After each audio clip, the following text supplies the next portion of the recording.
कुछ खाने को दिए देते मालिक।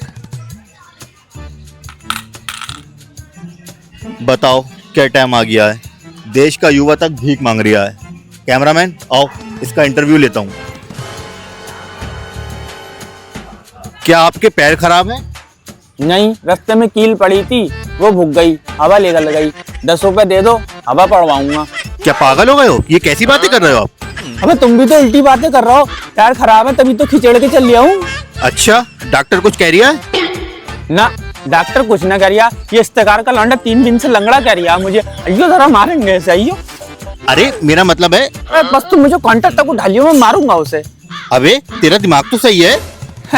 जब पैर खराब है तो दिमाग की क्या गारंटी है?